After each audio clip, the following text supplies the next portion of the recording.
Great, thanks. So that yeah, so what we're gonna see is we'll zoom in so that my whoops, not showing my screen. I just want to show my webcam. So we'll have a clear view of Steve and his presentation, and then I'll zoom in where I can to make sure that we get good audio and video. And then Steve, I'll wait if I got any questions or anything that comes flying up. Otherwise, you're on. Oh, okay. Well, good afternoon, everyone. Obviously, this is a gargantuan task, and I certainly am not looking for any more work, and I don't really work too much with sport anymore, or indeed in Canada.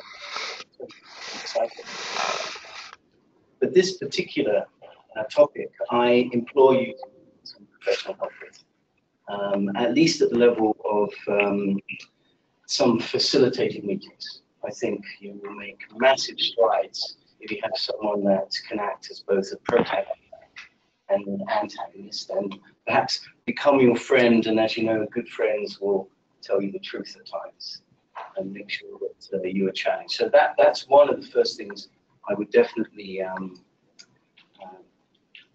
implore you to do.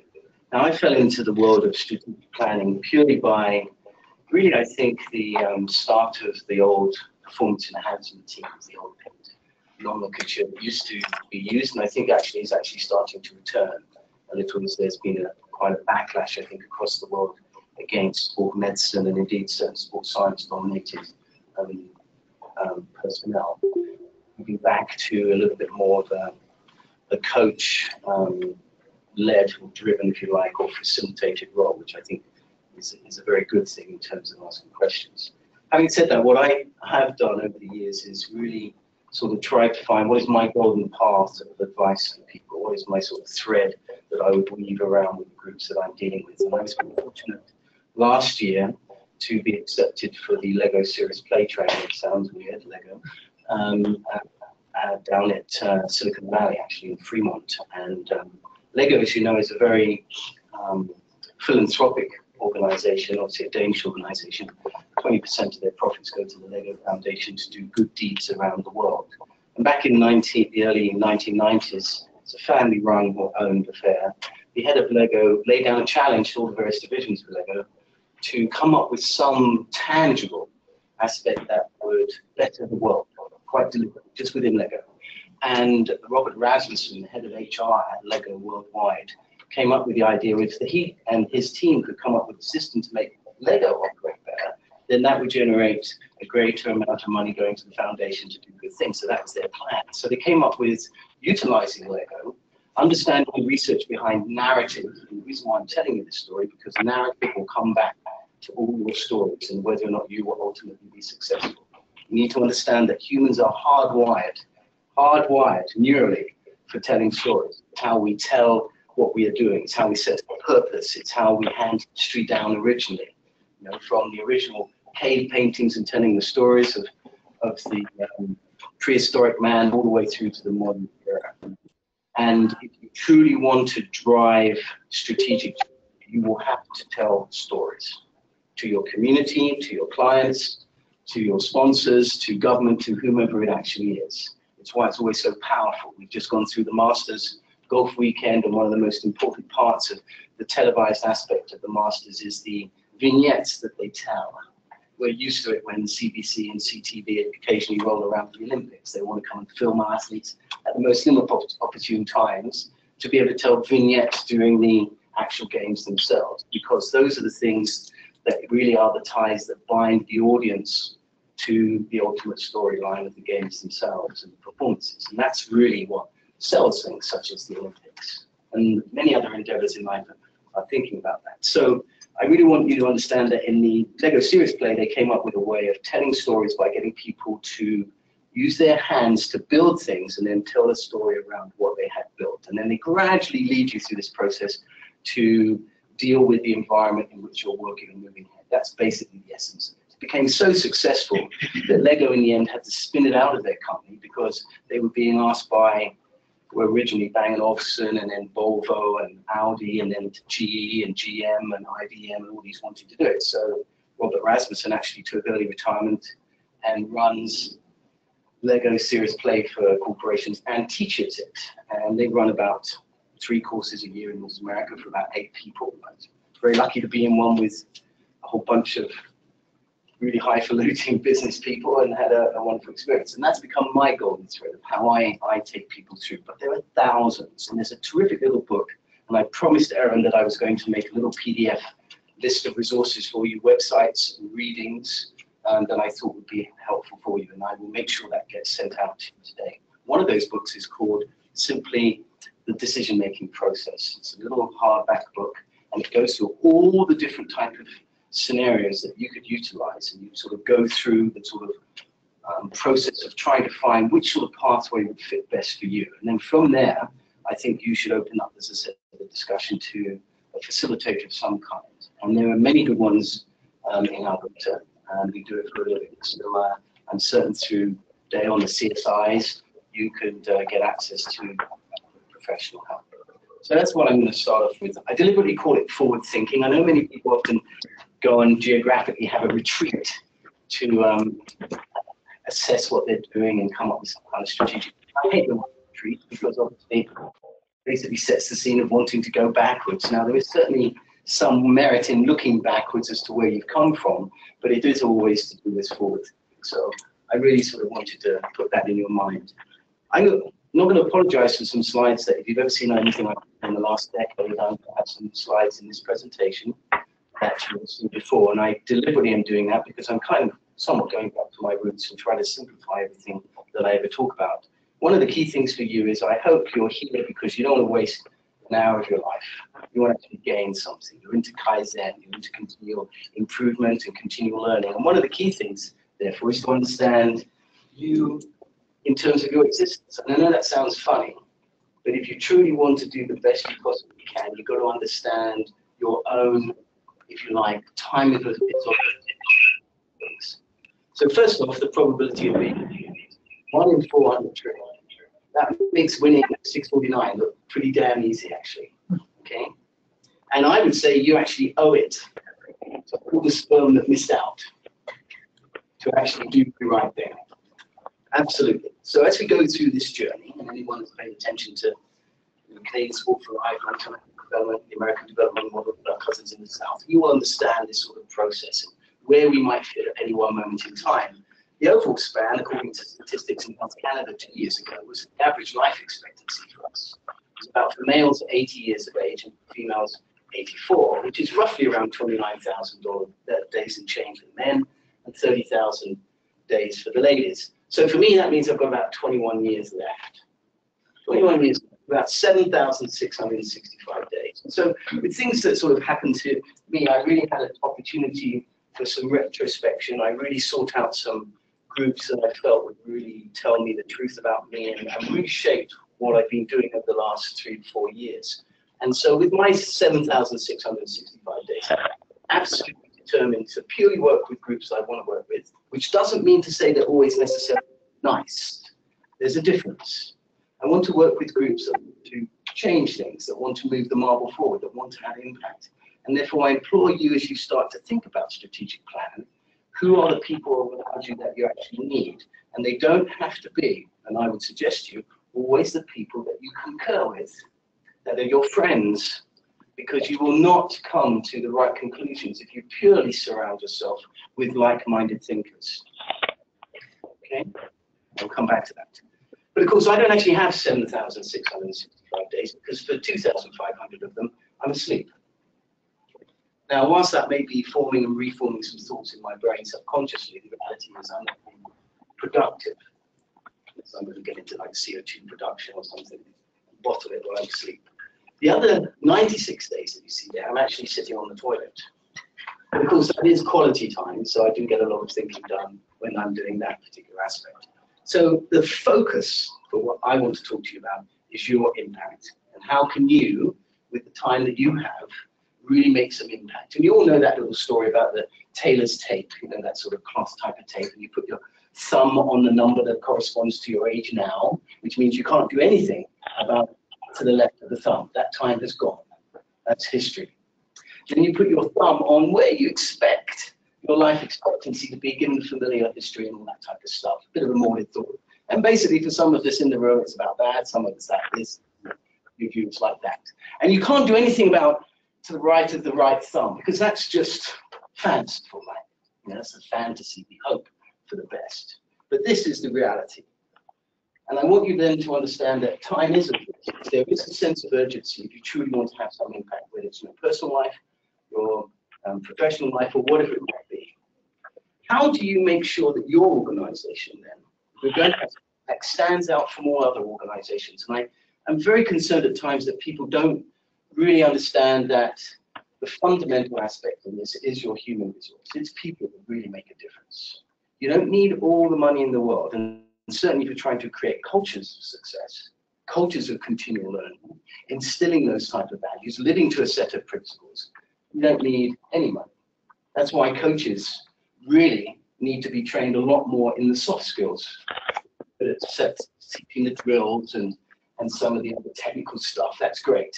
But the one thing they truly can control, but we never really teach them the tools, are the soft skills about communication and motivation, really understanding how you create that so-called daily training environment that's rammed down our throats by agencies all the time, but they never talk about what that actually means. And why is it so difficult to create? Remember, less than 10% of all organizations worldwide, teams, businesses, the military, are able to achieve sustainable performance culture. And people get so worried that people are going to copy each other. I mean, it's very difficult to copy culture. They have the same hallmarks. If we went into FC Barcelona right now, they have a culture, certainly of sustainable excellence. It's under challenge because La Masia, the farmhouse, is not producing at the rate it used to through the 90s, their developmental approach. There was one time when they put all 11 players on a pitch in the Champions League that actually came out of their development system, one of the cheapest teams on the planet to produce. Didn't have to buy anyone. Their culture, if we moved up the road to Liverpool, on the rise and ascending star in English and European soccer at the moment, they also have a culture of success, but the two look radically different to the outside eye.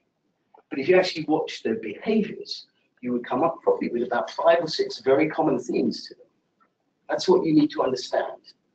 What are those key elements as you move forward? Will actually make sure the underpinnings of the actual technical and tactical components of your strategic plan are in place. Because I don't care about all that stuff. I see loads of documents on shelves that are absolutely wonderful, and they're in billions of colors, and they've got little videos to go with them, but none of them are lived. None of them. You want to have a mission statement? Do work. Okay, don't tell the world that you've got a mission statement. Everyone does that. Show the world that you actually have a mission statement, and it's actually living it every single day. It comes back to your guiding principles. So for me, it comes a bit back to your signature processes. It here really drives this theme home about your strategic plan, because a signature is yours. Yet we all do it, right? If I all asked you to write your signature right now, you would all go through the same process, but you'd all end up with something radically different, and it belongs to you. So what is the signature for your organization? Quite literally, I should be able to walk on to, I'm going to the World Championships for hockey next week in Copenhagen. If I didn't know which team was on the ice, let's say I didn't have any of the team colors and all that type of stuff, you can't really recognize them all with all the stuff on anyway, and they started warming up, I should be able to say, that's the Czech Republic. Because that's them and how they warm up. Or if I saw 2 teams playing, one in all black, one in all white, that's the Canadians, that's the US. By the way they play, their signature. Understand what I'm saying? And this should go through all the way through the organization, from how you treat people, to the paperwork, your administration. What is the way you do things? It doesn't mean to say you can't change them. Think of this. Think of the signature process of the pre-flight check of a pilot. Well, I can assure you the process that a pilot went through in the First World War, some little British guy, smoking his cigar, his silk scarf, and his big leather flying jacket, walking around his sock-width pub, which is a little biplane in those days made of balsa wood and canvas. He would have done exactly the same checks as a guy sitting at the helm now of, I don't know, the Boeing Dreamliner. with thousands and thousands of buttons. You will see when you're boarding the plane, there's a guy in his captain's or assistant captain uniform, puts on his little high visibility jacket, pops down the stairs and walks around this gazillion-dollar plane. What is he doing? He's visually checking a multi-million-dollar plane. Any oil leaks? What do the tires look like? Same as the guy with the pop. Looking out. And you check, because they can actually look and see through the plane at his fuel tank.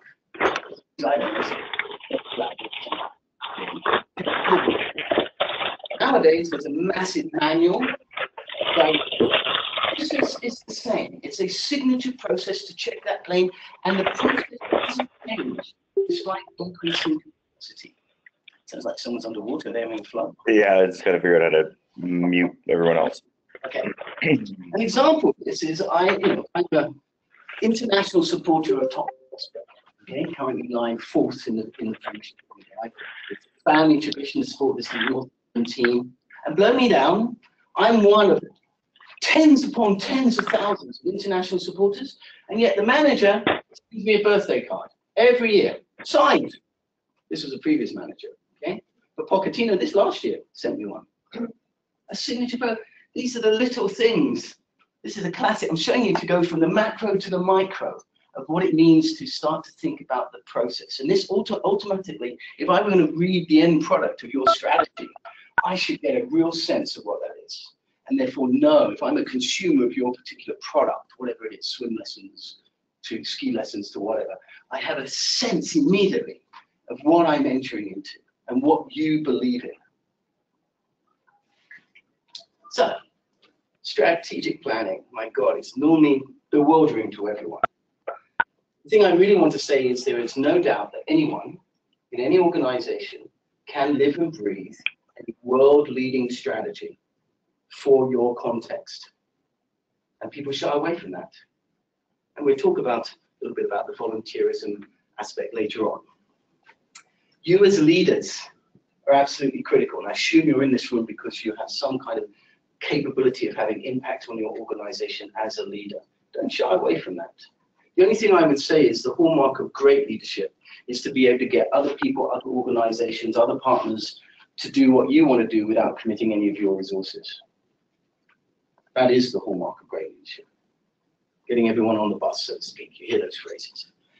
The key thing around the strategic plan, immediately I should get an idea of what the golden thread is. Straight away. There should be no messing. This would come back to that concept of a purpose. A singular purpose, somewhat different to the mission. It's much more the why question. Why on earth does your organization exist? And you should be able to tell me succinctly, with absolutely no confusion whatsoever.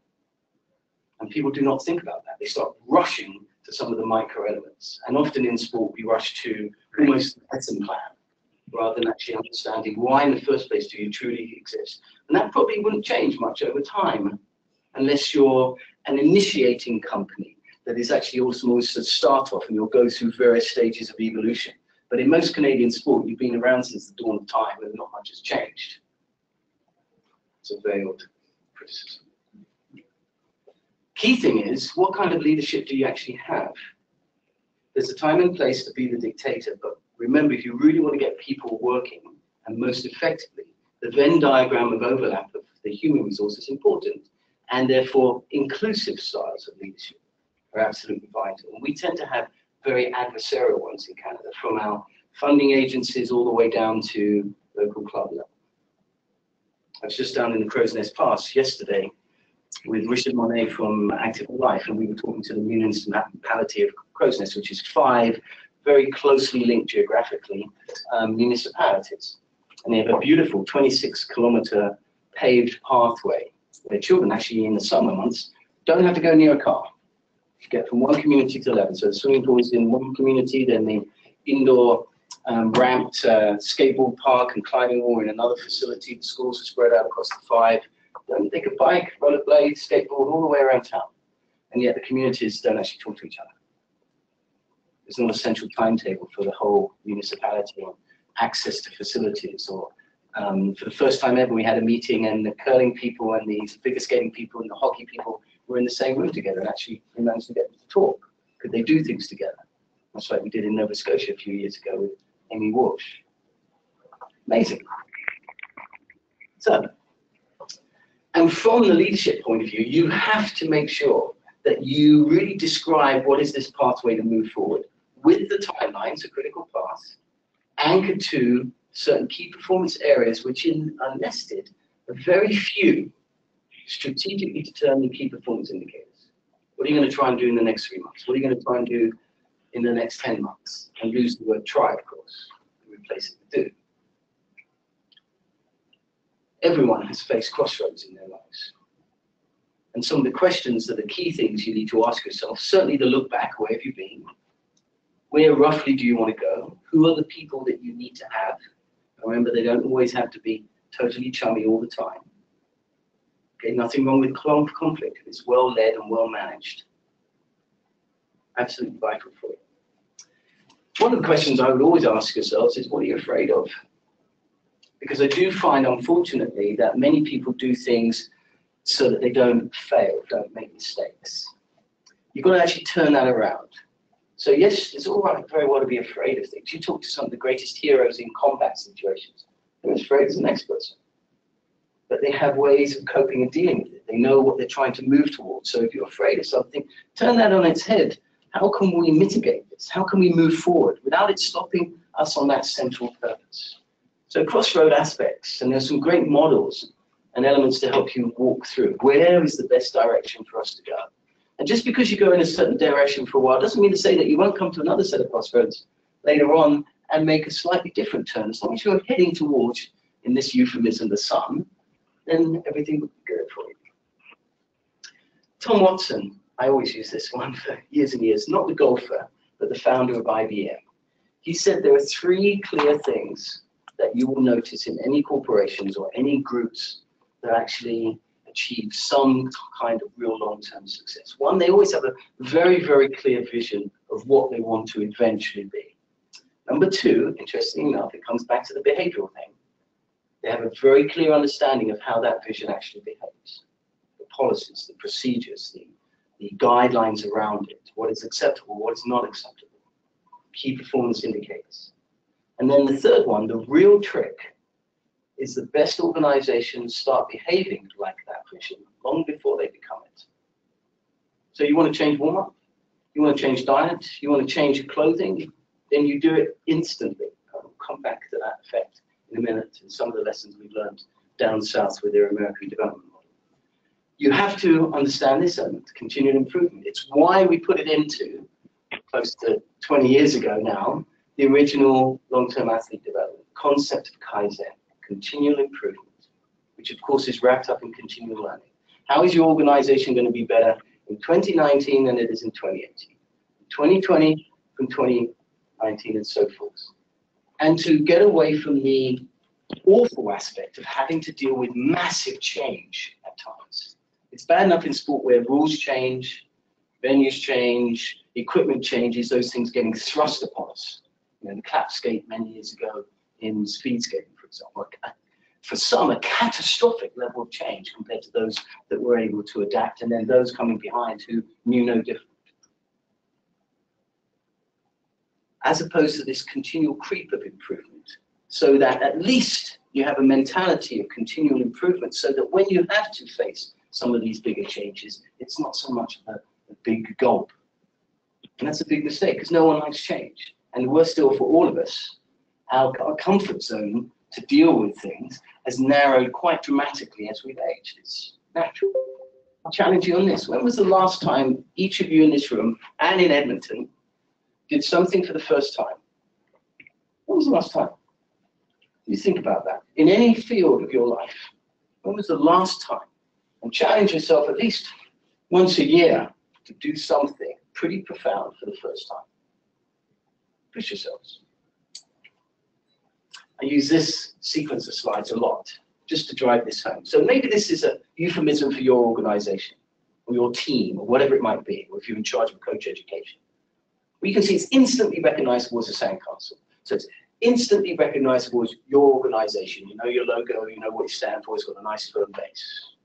You might think that is truly a best in class, if you like, sandcastle.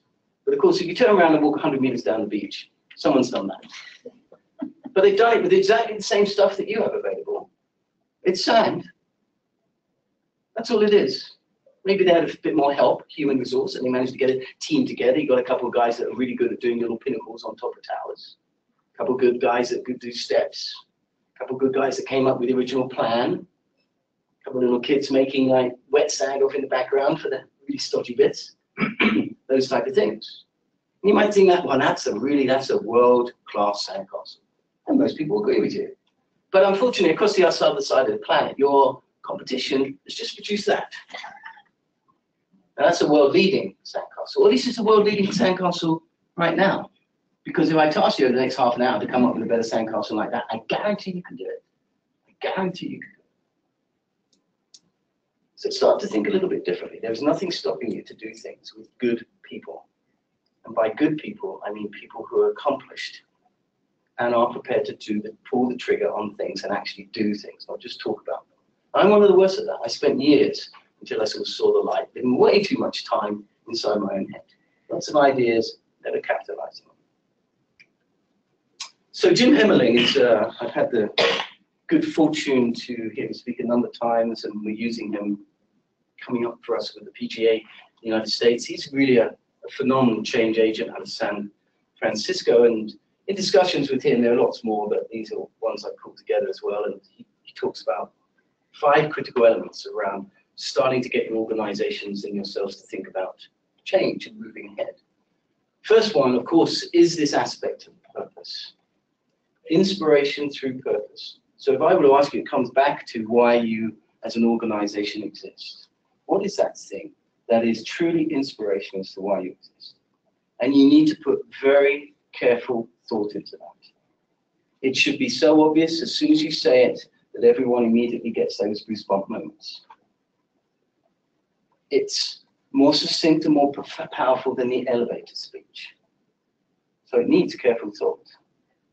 All of you have been involved in any of those things, those exercises where people come up with value statements and mission statements. And they're usually laborious, gargantuan processes. It's painful, there's wordsmithing, and everyone wants to put too much, I'm just going to swear that way, too much stuff into these statements. You've got to get away from that. Okay? Got to get away from that type of stuff. Kennedy's speech about going to the moon. The essence of it was do what? Moon. When? End of decade. Oh, and he did throw in a little bit about taking man safe to the moon and safely returning him to the Earth. Everyone forgets that bit. Okay, it's one thing to go into Mars, for example, in the future, but it would be nice to be able to come back.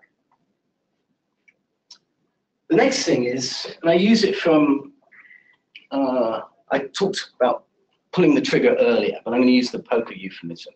This is the biggest mistake of every organization is not to do this. You rarely see organizations and people go all in. Now, I was trying to find a photograph where someone has put their shirt off their back on the table and the car keys and maybe a small baby and all this other type of stuff and said, we're all in, but I only came up with the chips. But you get the idea. So when we launched the American Development Model for USA Hockey a number of years ago, and we worked on this through the late 2000s, much to my chagrin, they allowed certain areas of the country not to adopt right away. You can go step-by-step process. Ironically, the hotbed, the old areas of USA Hockey, so the New England states, Michigan, Illinois, Massachusetts, those sort of places. And here we are close to a decade later with them, and we're still having some problems, despite the fact they are making massive moves. There are 3 sports in the United States increasing their participation numbers, independent of female participation, unlike us. Okay? And one of them is hockey. And very much so in non-normal hockey places, which is why states like California are outperforming the whole of the New England states in the eventual NHL draft. So their advice, if I brought Ken Martell and Kevin McLaughlin in here from hockey, USA Hockey, they would tell you they should have gone all in, should have pulled the trigger. So whatever you're going to do, you go the whole way, straight away. You rip the Band-Aid off. No piecemeal in this.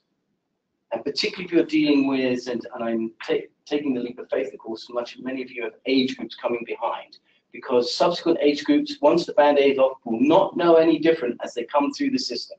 And you live with some of the noise in the short term. So come back to that. That's probably the biggest piece of advice I can give you. The next thing is, number 3 really, is you give people the tools to be successful. Remember? Many hands make light work. You want to be able to provide people with the opportunity. Remember, inclusive leadership. You have the skills for this. Here are the tools to do it. So what do the tools look like for you to be able to go through a strategic planning process, for example, produce something meaningful?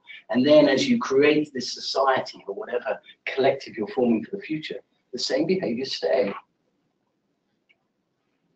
This one, again, it's the principle of Kaizen. Once you stop learning, you start dying. Key thing is instill a culture of continual learning, continually moving forward. Just think how technology is changing rapidly. Well, who's the technology person on your team? Who's showing you how instead of doing things with 5 steps in the future is 3? And how many of you are using gargantuan paper trails when there's many ways of collecting data? Or you're sifting through data with our antiquated processes rather than using more sophisticated filters to help you do that.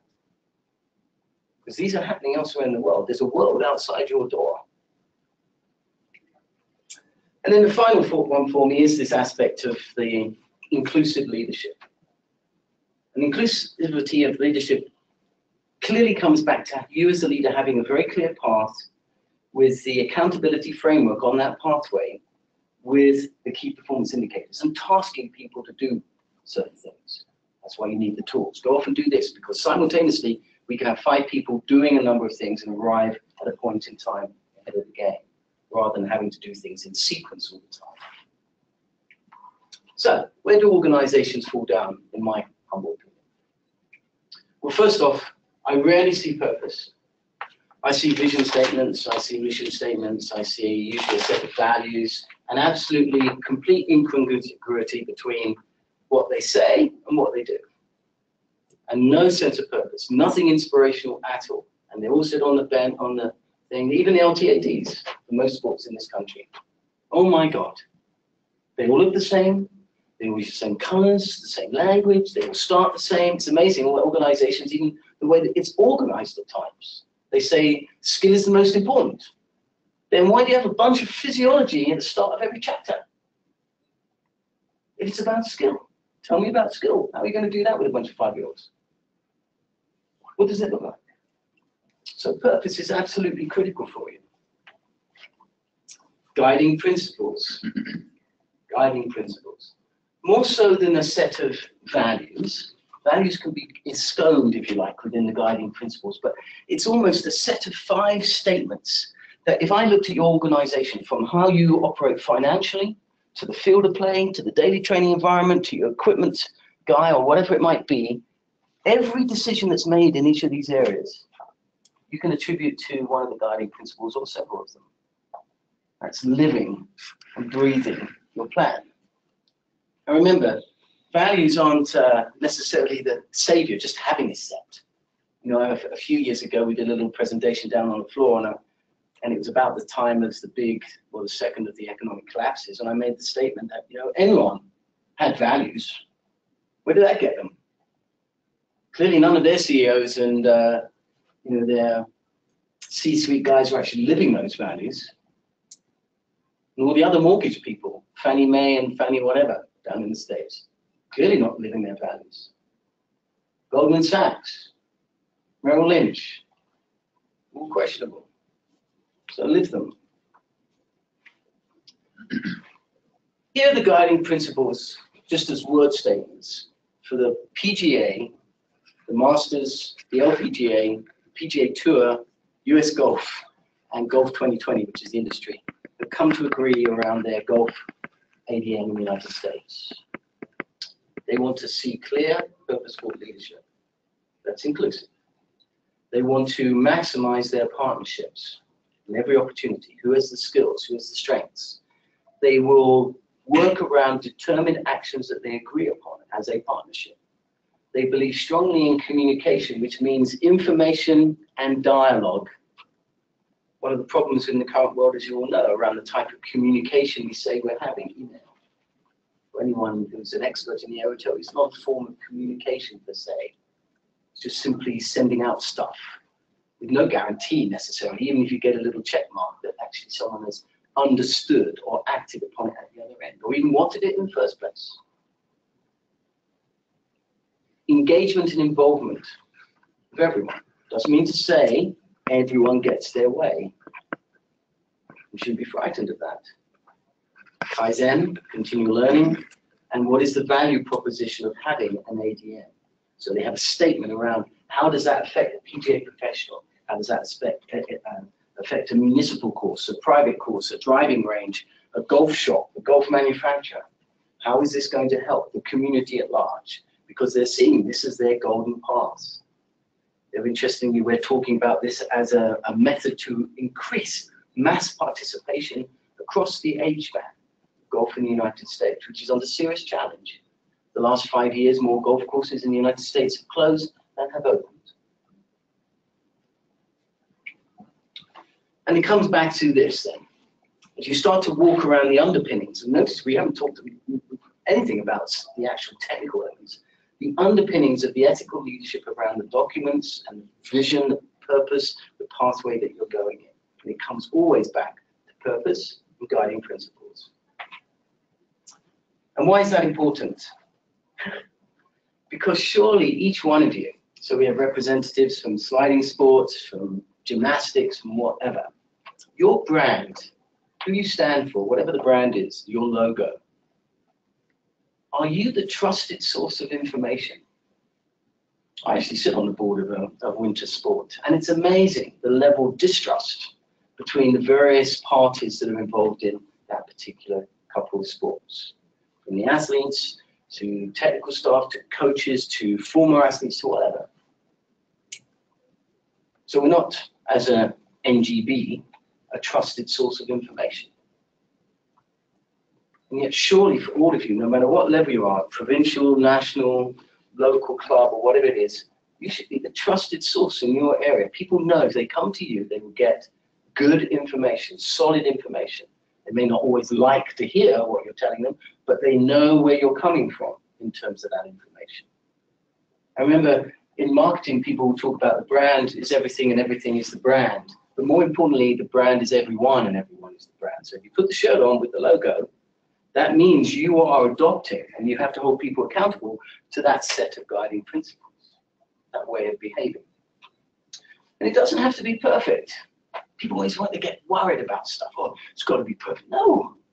If we were in the pharmaceutical industry and we were going to produce a drug for cancer, for example, we could go to market and probably be allowed to go to market once we start to save more lives than die, which is 50% plus one. Already moving. And yet in the vast areas that you're dealing with, I guarantee you're close to 80 to 90%. So act, pull the trigger, go all in. Doesn't have to be perfect. You have the opportunity through Kaizen for version 2 to improve, and version 3 and version 4, because time is of the essence. And if you're dealing with the little kids, 1 year is extremely important to them. The gap between being 14 years of age and then being 15 years of age is vast for that kid compared to you or me, 59, being 60 next year. It's not a big deal, right? So pull the trigger. Have the gumption to do it. Here's the big 3 things. It always comes back to this, and it is in that order. Okay, I get very worried when we build Taj Mahal sport facilities. Okay, says he who had an involvement in this one. Okay, people, absolutely people first. That's why, for example, officials and coaches are so important in the system. Okay, we always forget about officials, but you know, good countries actually use officials as part of their long-term development process. The officials who have to deal with 5 to 10-year-olds, the officials that have to deal with 11 to 15-year-olds, and so forth. Different sets of rules, different sets of way of behaving. You know, deal with officialdom at the Olympics is a completely different ball of wax than dealing with a little kid at some kind of regional competition at the age of 6. Different sets of rules. and the coaches certainly, and then the leadership to steer the ship. The people are going to bring to the table in a carver model of governance different skill sets to help the organization move forward and don't get involved necessarily or at all in day-to-day operations. That's left to the professionals with key roles. So people are absolutely vital. Human resource, absolutely number one. And why is that important? Because good people with creative minds will design great programs. Think of this. I could teach you, we could take all the furniture out of this room. I could teach you absolutely everything to do with the tactics of any invasion game in this room. Hockey, basketball, volleyball, soccer, no matter what.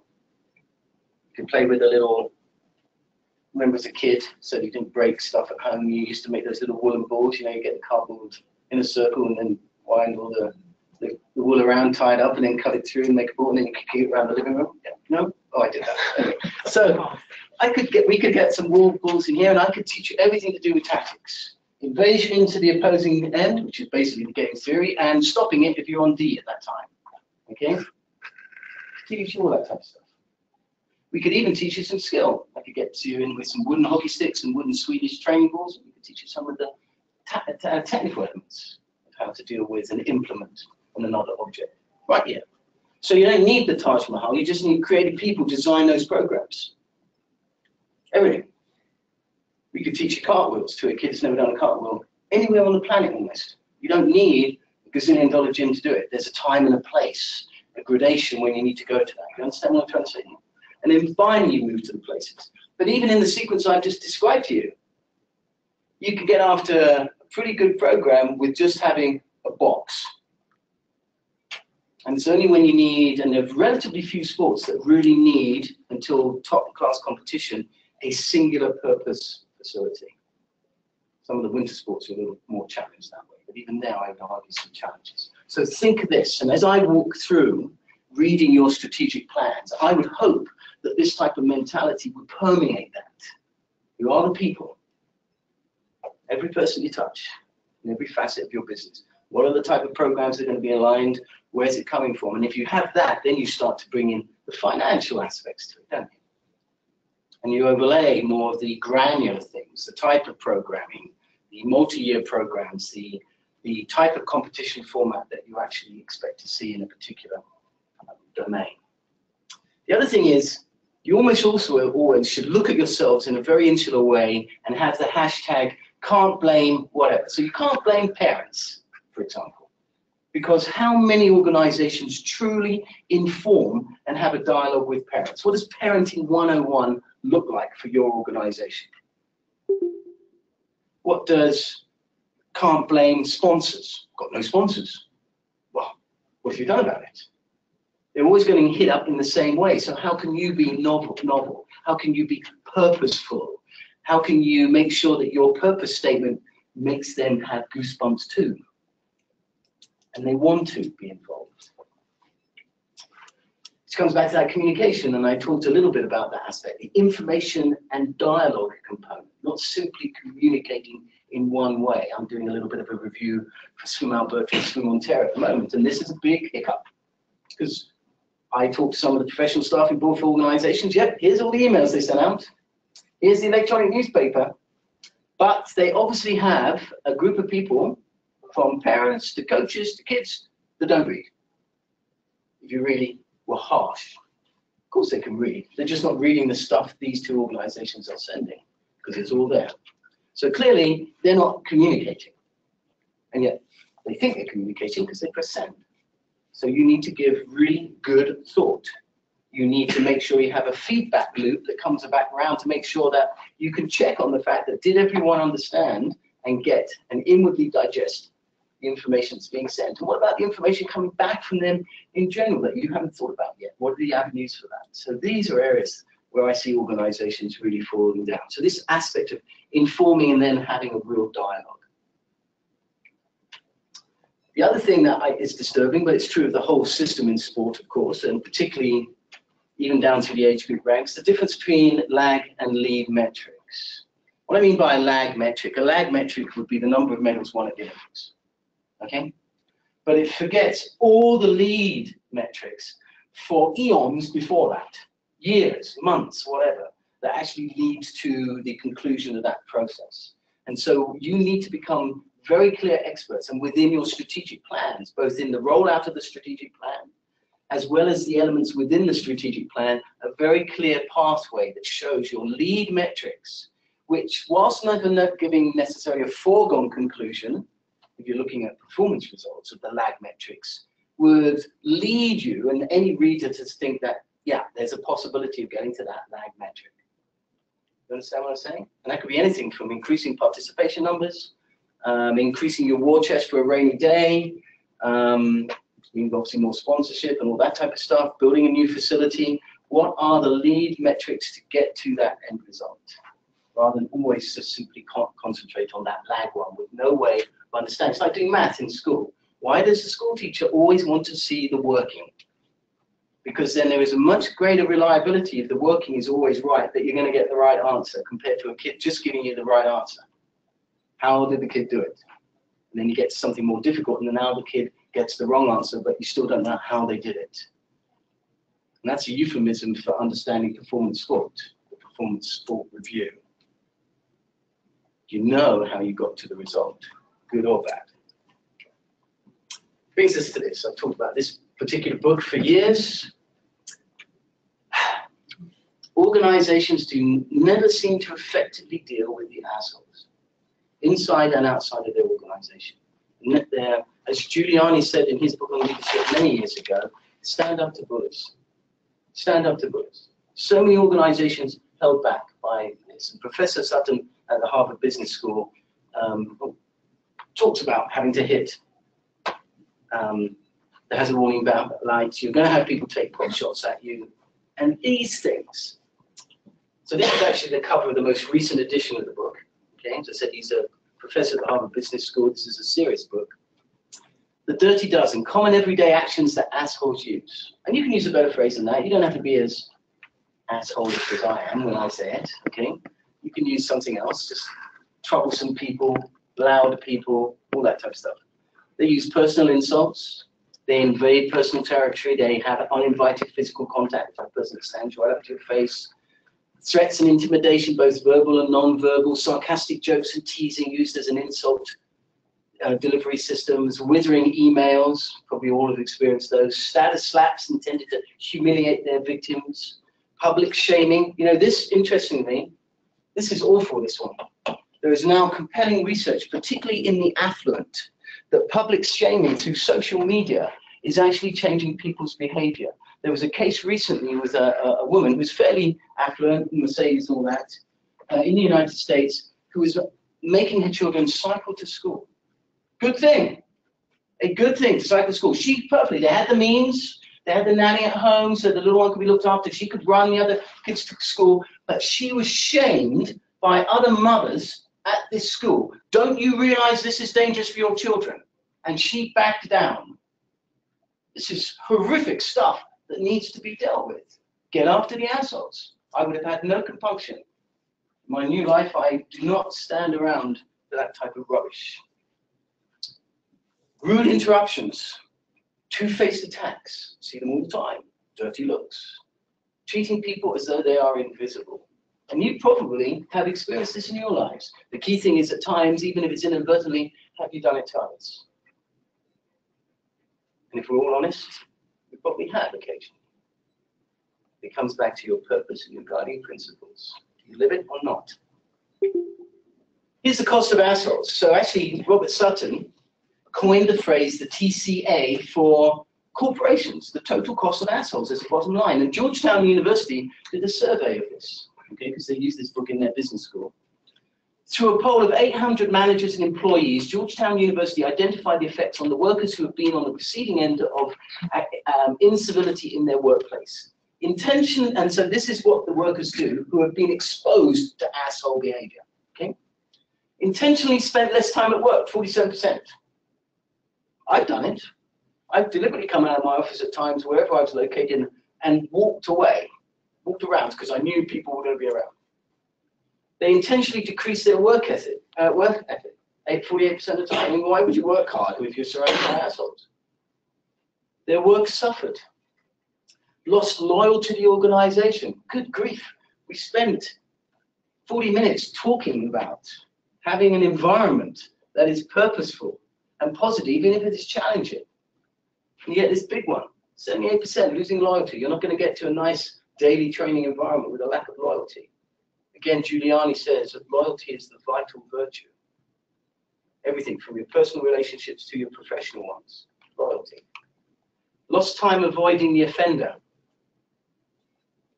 Took their frustration out on customers, your clients, whoever it might be.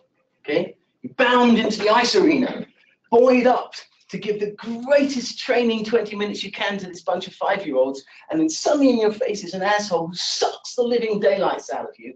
How are you going to feel stepping onto the ice then with those kids? So, to finish up, you have assholes lying around, no Kaizen. Why would anyone want to invest in continue improving if you're going to get these shot down? You get no innovation, a lack of cooperation. Why would I cooperate with an asshole? No cohesion. And are you going to attract the best? Why would I go and work for that group? They're a bunch of assholes. Or this guy is an asshole. So, the other thing, the Kool-Aid crew. And it is rife in many organizations and certainly in Canadian sports. Just look at physical literacy. Okay? Good thing. Good thing. But people jump on the bandwagon, swallow the Kool-Aid, almost to the point of, this is us, this is our physical literacy. In fact, there was even a major sponsor still involved in Canadian sport who wanted to own physical literacy as a concept in this country. Good, that's a brand we can take in. Can we own this? Can we copyright it? See what I mean? So it permeates everything. It gets worse because then you get sort of singular groups. You get the red hat ladies coming in any situation. They sort of drive forward with their particular vernacular. And it's also good, even though they're blindly following each other and making huge mistakes. Bunch of lemons. And it's not stop girls. I want to make sure I was gender appropriate here. Guys are the same. They have their own little bands and they get together. What the euphemism is, whatever happens at times, we tend to get these groups that never become discerning about what they're doing. They also don't become, ironically, that inclusive. You're either one of the gang or you're not. And if you're not, then you can't obviously have anything positive to contribute. What a bunch of hokey. This one really hurts me because unfortunately, volunteerism is the backbone of most organizations in Canada around sport and even the arts. But volunteerism is not an excuse for poor performance or poor professionalism. And in my book, if you're dealing with children and youth, then as a volunteer, you should come to the table with a guiding principle that says, I am going to be the best educated I can be when dealing with children and youth. And yet we almost are these, you hear it all the time, oh, he or she's a volunteer. Then don't volunteer, because at the moment you're being an asshole. But we never say that. You can get much nicer than that, right? I'm not saying you have to go about it that way. I'm just saying, in the back of your mind, there is a standard. Why do you accept a standard that is less than what you would have if you had a professional just because you got a volunteer? Doesn't fly. Jeff Bezos says this. I love it. Whatever you're doing with your groups, work hard, have fun, make history. Isn't that inspiration? Make history. We don't think we're doing that. But we are. We don't know where, if you're involved with youth development, for example, we don't know where those youth are going in their lives. Do we? But if you can productively help them to move forward, they could be the next Prime Minister of the country. They could be a next Nobel Prize winner, regardless of where they go in sport. They could be the next icon in sport for sure. Make history with what you're doing. Make sure everyone involved ultimately learns something, has a good time, because they don't want to feed forward and feed back. That's really me for today in terms of what I see are the important things. Where I see organizations drop down, you can have any of the slides, although obviously a lot of them are pictures, but I hope that will generate your thoughts back. I will put together a little PDF list for you this afternoon of some of the resources I've talked about. Those of you that are interested in athlete development and stuff, we shot a neat little video. It's not publicly released. We showed it just at the PGA show in January in Orlando. But I wanted to show it because of the people that came to the table to support the process.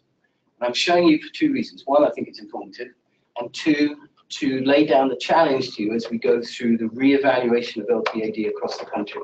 Okay, myself and Ken Radford were tasked recently to do a review of all the sports and how well they're doing at their implementation. And it was a very sorry picture.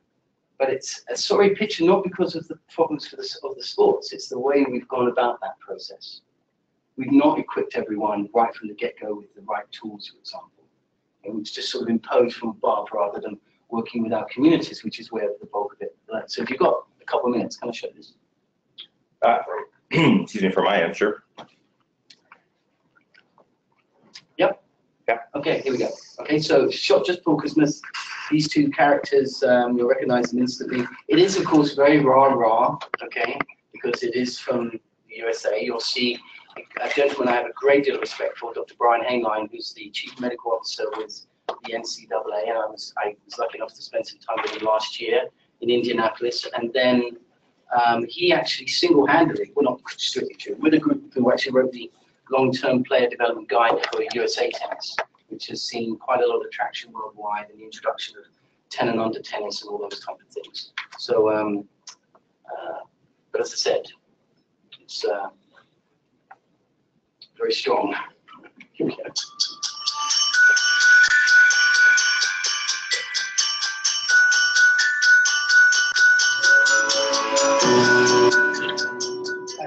To love sports. So he just sort of introduced me to everything. Football, I was a quarterback, I played linebacker. Basketball, I played some point guard, some shooting guard. Baseball, I was a catcher, I was a pitcher, I was a switch-hitting batter. Whatever there was, he introduced me to. And I did the same with my kids. The skiing, of course, we would do that on winter holidays, but I loved skiing. And I still do it to this day, but there's no doubt that all these other sports helped me, whether it was the physical aspect of it or the coordination, the focus, determination. Early on, it was learning how to practice, either with a team or just through a coach. For me, it was just fun because I never got bored. We did a study of the 2012 Olympic team, and over 70% of those athletes were multi-sport athletes in the high school. And so you kind of look at that correlation between skill development and really physical development and the outcomes we had in those games, and it's pretty important. The American development model is trying to fix some aspects of sport that aren't working right now. Because in the United States, we happen to be one of the most physically illiterate countries in the developed world. And that carries with it risk of obesity, alcoholism, drug abuse, dropout from school, dropout from sport. The ADM, American Development Model, is really based upon some guidelines and principles that we put together, trying to engage the sport community in ways to give guidelines to clubs, to parents, to organizations that are organizing youth sport, to help them guide their activities and to provide these multi-sport opportunities for young people. And so what it really means is that for the age that you're at, you are doing things that are appropriate, not just physically, but emotionally, socially. I think the ADM is, now when I think about it, we probably did it unconsciously. It was just part of what we did. But, you know, when I was 16 and I decided to play golf, I mean, I was ready for golf. This is what I wanted to do. I've tried everything else. Well, by playing all sports, I developed my body to where I wasn't specialized, and my injuries, I didn't have any injuries, and I never had a deficiency. I mean, playing all sports rounds out your body. Well, I think a lot of it is really taking a look at what their kids' needs are. I mean, to me, that's kind of where it starts. And I think from there, if the parents actually say, you know what, I want my kids to participate in multiple sports, then they'll ask the administrators to structure it that way. They'll drive the clubs to go that direction. And, you know, they're the consumers. And in the end, they'll drive the outcome. I've seen it in person. I've seen kids with amazing talents that just, you know, they get pushed too hard and too soon and too much. And, you know, every kid is very different. You have to have different approaches. I think what's fun about the American Development Model is we can develop a whole new generation of sports enthusiasts, people that love multiple sports, and continue to really have a tradition of sports excellence in the country. Well, there's no doubt that this is something we need to continue to do. We really need to get kids in sports, not just from a health reason, but it's really good from a mental perspective. You know, let them have fun. I mean, that's what life is about. If a kid is a good athlete, they'll want to play all sports, want to have fun, and they should play them. It's going to take some exceptionally bold societal leadership from certain national governing bodies to be willing to say, we're in this for everyone. So as we look at the future, I mean, I think the future is really bright for golf. Bottom line is that if golf can embrace the ADM concepts, I think it will increase participation and give us a real chance to continue to be successful well into the future. Through that, like a foundation, I like to inspire the next generation to fulfill their dreams, do something you enjoy, something you have passion for, and it's amazing how many doors will open. The American development model could be the best thing to happen to golf in a generation. Let kids be kids and have fun. We stand with our children. We stand with golf. Please join us in standing. The American development model.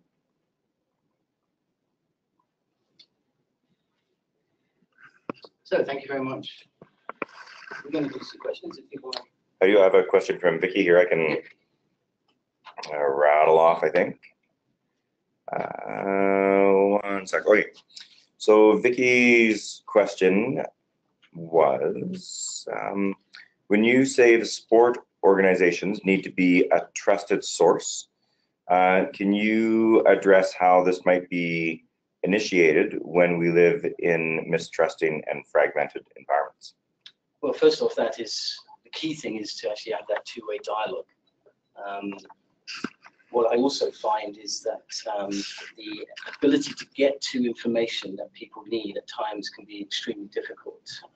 Everyone has websites, but I don't know about how effective the use of websites for transferring information is, and what type of information is actually utilized and put onto these websites. So there's a role for a website to provide a cursory level of information, but the key area where people don't take the time is to have both national and regional dialogue in an ongoing situation. It's almost that those communication points should be written into your multi-year YTPs. So what does the corporate calendar look like, and where do you have opportunities to share information? And then the other thing is the quality of the information from the governing body, whether it's a club, provincial or national level. Yeah. And I find in general too many mistakes, contradictions, a rather wishy-washy vision of the future. So it's way too much change at times. Just look at competition calendars and even rules at times. And so it's no wonder that you, without necessarily getting to really full-blown distrust, you get into situations where people just don't have much faith in continuity even of information. So for me, it's really opening up dialogue and establishing that. If you actually make the statement as well that you want to be the trusted source, and here are the actions within your strategic plan to get to that point, it's important to do that. The other thing, again, I will come back to this, it comes back to that brand and the people living the brand. So the other aspect that happens is organizations shoot themselves in the foot because they allow people to wear the logo, but they are all giving very different messaging. Or can be, not always. Yeah, Rick says thanks. There's a little bit of chat dialogue here, just around, Lynn Job had posted a link to the project you and Richard did out in Nova Scotia. She also posted a link to a site called, with Foreign Associates, some funding from SCOC, playmoresports.ca website. Yep. And then it's moved on. Leah's brought up that quality sport videos are coming up from Sport for Life group. Yeah, and then there's also Marvin had posted something about project being done Friday and Saturday in Edmonton. So I'll give you more information if the people here are going to be in Edmonton. Otherwise, it might just be more for them. Yeah, I certainly think the Antigonish aspect that was referred to is a good one that people can go and read about. And Amy Walsh at Sport Nova Scotia was instrumental in that. That's basically where all we did was have a conversation with a number of sports, and particularly, and this was in Nova Scotia a few years ago, particularly with football, soccer, and hockey, who rarely get together to talk. And we just facilitated the meeting and discussed what a different world could actually look like, where you truly live the guiding principle of putting the children and youth first. It's about them, right? What makes sense? The biggest calendar that affects their lives from 5 years to 18 is the academic one. So first off, you two organizations should not fight that calendar. Then you should not fight each other. How can you use the landscape of the facilities and the weather, et cetera, to make something that's sensible for kids that would like to play both sports, for example? And that was the whole drive behind that. And then after that, we basically backed away somewhat. We just gave them some ideas, prodded them, acted like the friend that would tell you the truth.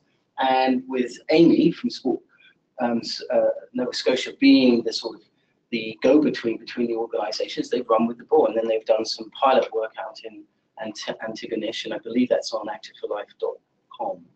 But anyway. Yeah, just ask Aaron to include those links with your resources later on today. Okay. So, yeah. Any other questions? Conversation at times, dialogue, and just getting people to realize how they can truly work together. And it's, you know, again, the stuff we were talking to Crow's Nest about, it's amazing. We met with the head of athletics at the main high school there, Miami High School, and immediately, at first, constrained by the world in which they're currently living in. Can't do this, can't do that, can't do this, can't do that. Rules, etc. Well, actually, you can do anything how you like, really, because you can do these things. You know, how do you get away from the competitive rules? So you're constraining 1,000 kids because of the rules around the 14 that play basketball. So no one else can play basketball because these rules for the 14 that play other schools, you're not allowed to practice at these times, blah, blah. So what else can you do? What about a club system that's totally alien? You can play basketball year round if you wanted to. You've got basketball courts outside. They don't even have to do it in school hours. So it's about getting people to work together and really think differently. And that's why I said facilitation at times is extremely important. You need people who are skilled at doing that to prod and lead towards a different outcome. But again, at the end, what is the purpose of each of these discussions? So Aaron mentioned that this recording plus the resources from Steve will be posted on the Alberta Sport Connection website under their LTAD series with all the other recordings from all the other sessions. Is there any other questions?